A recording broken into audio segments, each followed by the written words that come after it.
Lives, we're not sure there is going to be a season 2. Oh, come on. We all want one. We never planned on it. It's possible. There's a lot of talk and thought being put into it now, but it's not something we planned on. It was conceived as a one-off. In fact, if there was a given going into it, is that we would only be 1 year and out, because when you get the likes of the acting ensemble that we had, both with Nicole Kidman and Reese Witherspoon and Alex Skarsgård and Shailene Woodley, these are people with all big careers with a lot of commitments lined up.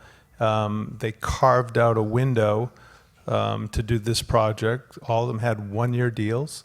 So the idea that this would go on beyond that was just not something that was in our brains when we started out. And to be honest, I think that was a joy and a luxury and a freedom, because we committed to this one thing as a complete picture. We didn't have to conceive of future storylines. We didn't have to protect characters and make sure that they were could be redeeming in any kind of perpetuity. We could be true to the story and be true to the characters and tell that story. Now the irony is, I guess, in success, people want a second year, and again, I'm not sure it should happen, but we're not ruling out the possibility. And the other pleasant surprise, or irony, if you will, is the very reason that we assumed it would be a one-off, because of this major talent with all these commitments.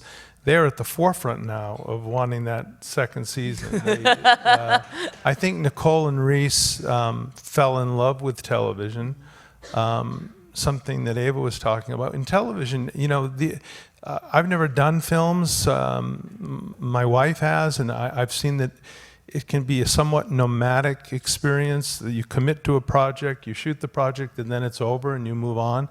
In television, you give rise to a community. You inhabit these characters. Ava was talking about those characters follow you home. They do. They become part of your lives. And we all went into a bit of mourning when the season ended, because we did think it was over. We did think we have to say goodbye to the characters. I could still, you know, bump into Reese at Starbucks, or go say hi to Nicole at dinner or something, or run into Shailene as she's saving the planet.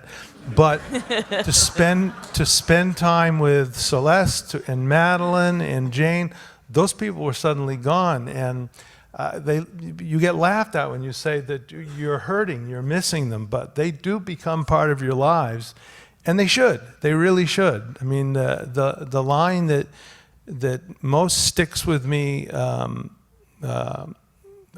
a writer, Robert Frost had a line: "No tears for the writer, then no tears for the reader." And what he meant by that is, if you don't feel it, if you don't get in there, then don't expect the constituency that you're trying to serve to.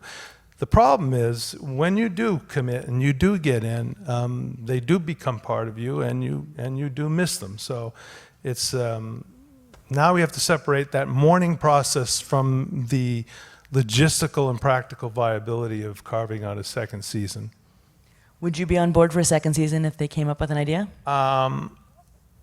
If the material justified it, yes. I don't think we should do a second year just because the first one was successful. I think if we could find a story that lived up to the values and the themes and the ambitions that we had year one, then I would be open to it. But I'll be the first one to admit that that egg is not hatching in my brain.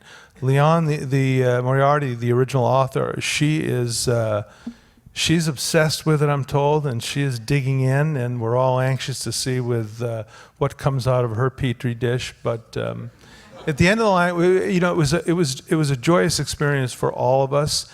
So we're all leaning in. Yeah, maybe. But we have to put that sort of practical hat on and say, are we leaning in because of the joy or because the material demands it? And it should be the latter.